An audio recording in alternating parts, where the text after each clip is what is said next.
Hawkeye Season 1. This is the full spoiler review. I have a review on my blog, soundedbettermyhead.com. There's also some spoilers in there, but I try to keep it as limited as I could. So if you want to read that instead, or in conjunction with this, because at least that review is probably a little bit more structured.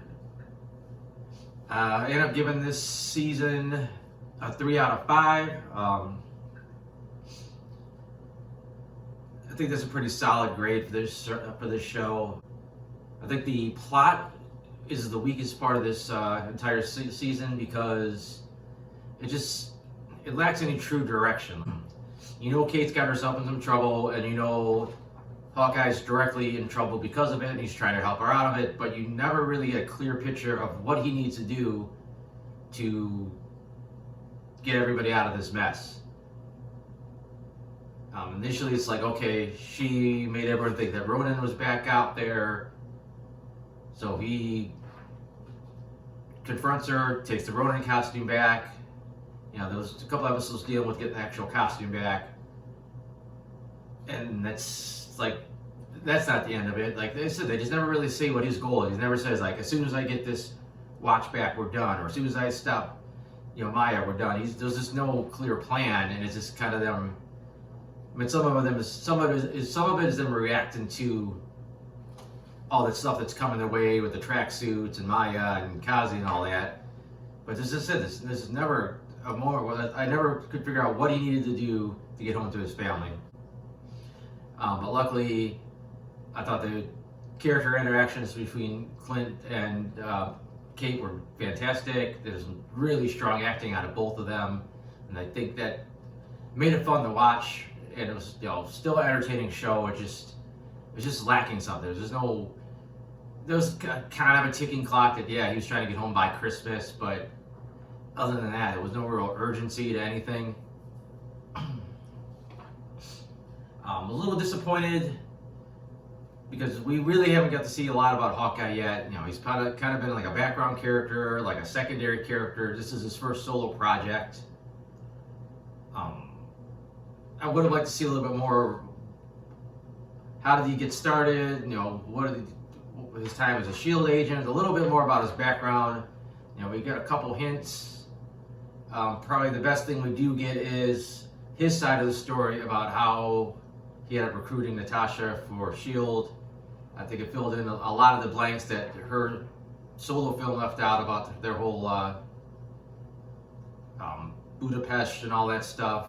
I really like seeing, and this goes back to his SHIELD training, just when he's got the time, how tactical he is about everything. Like he knows exactly what he's doing to get out of certain situations, and it's nice seeing him like that with that confidence. And then even when the shit hits the fan, he's still able to bounce back and take care of business. And like I said, just some of the acting moments with Jeremy Renner are just amazing. And I think the biggest one was, his hearing aid's out and his son's calling to check in on him, and Kate's holding the little notepad for him so she knows what the kid's saying. It's just the way he sold it. Just he's got this family that he's trying to get back to, but he knows he's got to help Kate out and get out of this mess. And you could just tell he's trying to sound chipper to his kid, but you could tell he's just devastated about what's going on. I just thought that was so well done. I thought also Haley Steinfeld's playing Kate Bishop was also excellent. Now she does have a little bit of a cockiness to her. She reminded me a little bit of a Jessica Jones from the Netflix series, where she's got that cockiness, but she's really, really quick on her feet. Like she's always coming up like little, just getting herself out of little jams, just like the way Jessica would just ring every doorbell until somebody lets you in because you got a pizza to get in this building, or disguising herself as a waitress because she has the right outfit on. Just like a little touches that show she's always thinking. It's like really good on her feet. And like I said, but she still had that vulnerability. She was still young. She still made those mistakes, and they still blew up in her face. And she did a really good job of acting-wise of selling all of that, and still making her likable and having the good chemistry with her and Clint. I think the supporting characters were a little weak.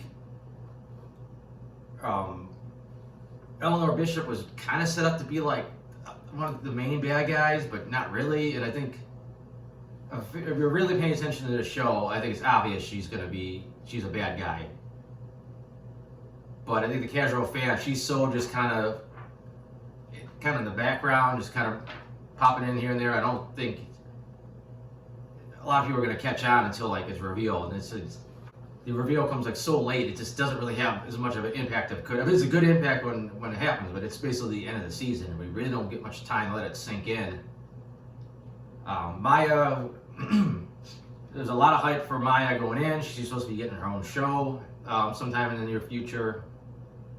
And she starts off strong because fantastic origin for her. Like you're immediately like, into her character and you're real sympathetic with her, and it's perfectly done. We get to see her in action. She's a badass.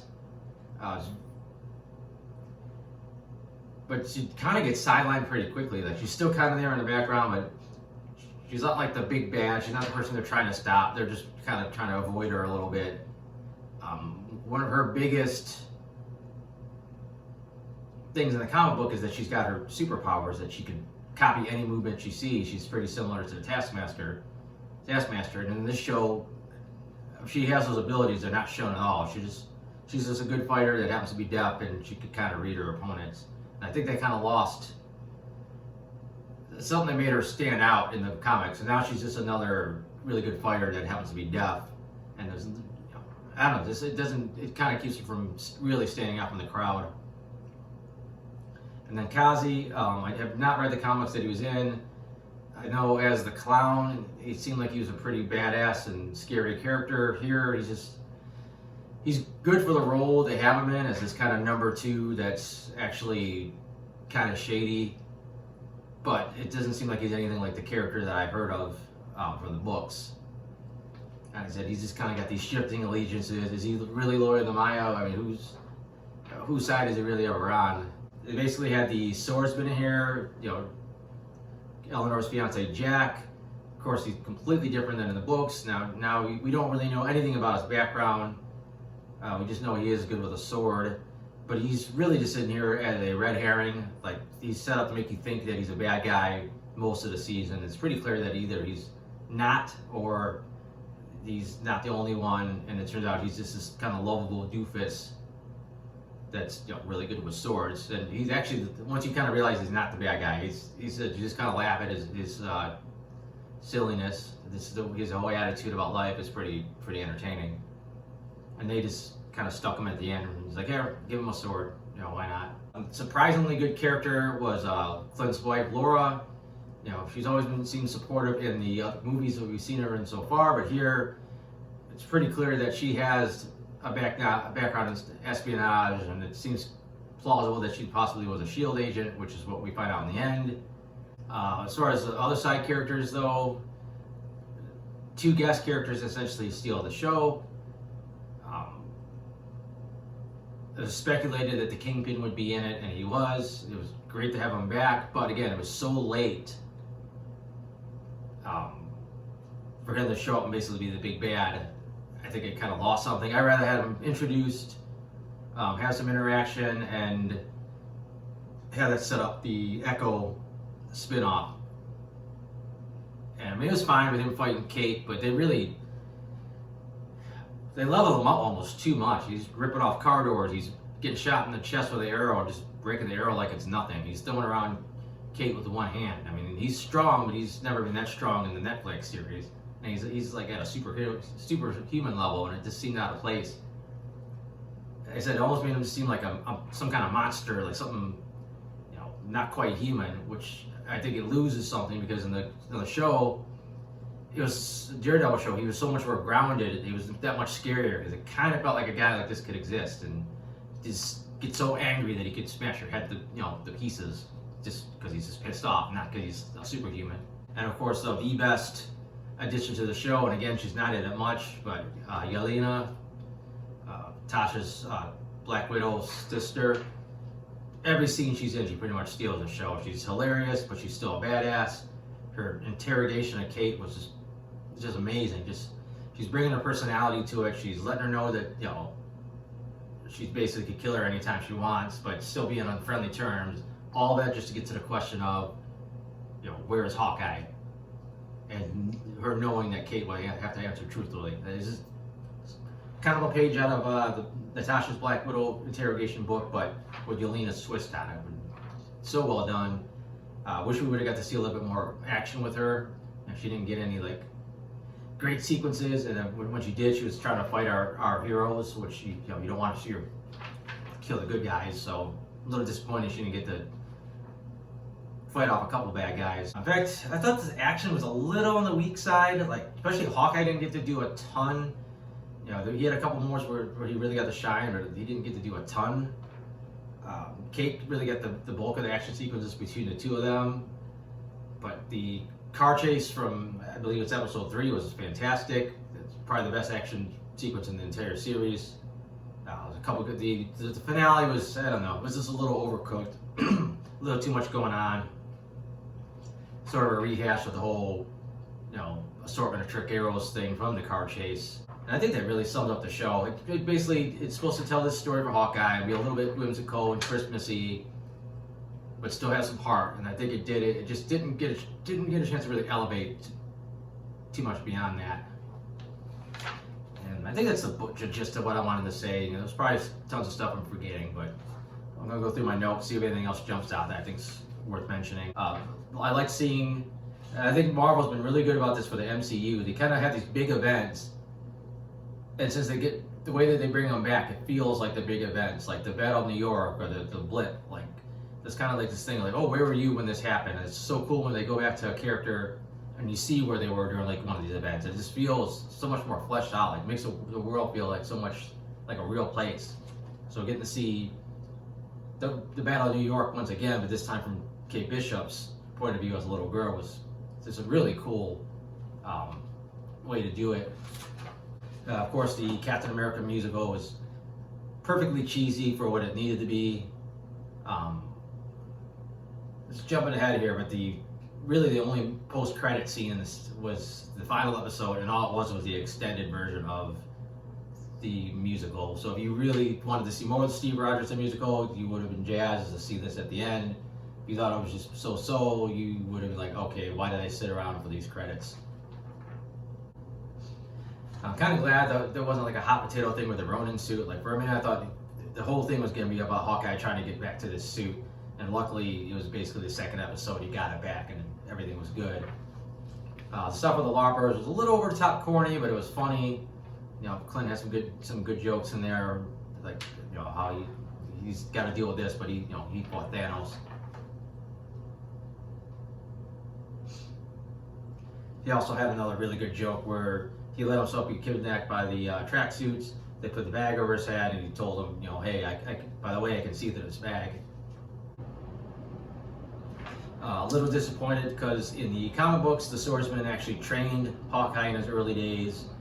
Here, the two versions of the characters have never met each other. With the story they were telling, it wouldn't have worked, but it would have been cool if there was a little nod, oh, didn't I learn something, sword fighting from you at some point?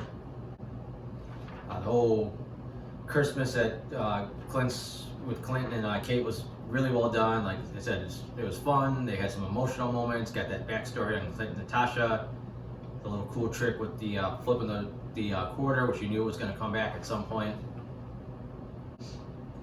I was a little disappointed with the big fight at the end between Clint and Kate taking on Maya and Yelena. Just felt a little flat, and they were trying so hard to cover Yelena's face with this big reveal, and everybody pretty much knew who it was going to be. Actually, or I wouldn't mind seeing her a little bit more of her and Maya going at it to see who gets to get to Clint. But loved the 5th episode. Really cool seeing what it looked like to be Blip from somebody's point of view. Just how you're there 1 second, you kind of maybe register the dust, and then you're back to normal, but your surroundings have changed. Again, it goes back to the where were you during the Blip kind of thing. This feels like this event, and getting to see it from somebody else's point of view is always really cool. And it just really felt like a continuation of the Black Widow movie. And then there was this really awkwardly placed previously on previously on Hawkeye thing that kind of really killed the flow. I don't know where you would have put that, either before or just not at all, but I thought it really hurt the flow of the episode. It's cool that they do mention the new Statue of Liberty, which is a tie into Spider-Man No Way Home, which Spider-Man No Way Home also referenced the Rogers the Musical, so nice synergy between Sony and Marvel to make sure they got all their ducks kind of in the row for once. It was a nice touch also in the 5th episode. If you wait to the end of the credits, they pull back from that little cartoon silhouette of Kate and Hawkeye, and you see this big silhouette. It's not really a silhouette, but a big outline of the Kingpin kind of looming over them. I just really felt like it would have worked better if we felt like he was kind of really pulling the strings throughout this episode, instead of he was off to the side and only late did he decide, like, well, I need to get involved in this. Last episode, Kingpin, like I said, just he's so good at the acting. He's so intimidating. Like, he doesn't have to say much, but his facial expressions and the little ticks where it's like, this guy's pissed off, and you know this is not a good thing. And like I said earlier, we knew that the coin thing was going to come back. It was really cool that she actually used Kingpin's own cufflink against him. I thought that was a nice touch. I mean, that explosion looked like it destroyed him, and then he was pretty much fine. And then, since they didn't show it on screen, I'm assuming he's not dead, because that would suck to get us so excited to bring him back to the fold and then kill him off immediately. But I'm assuming he's going to roll into the Echo series in some fashion. And I think that's really about it. Like I said, I don't want to go on forever about it. Just try to get some stuff off my chest, because there's a lot of spoilers when you've got a TV show, especially with the Marvel MCU stuff. But other than that, I said the other version of this on my blog, soundandbettermyhead.com. There's probably some stuff in there that I forgot to mention here. I have some other reviews on there. I got my comic strips. So thanks for watching.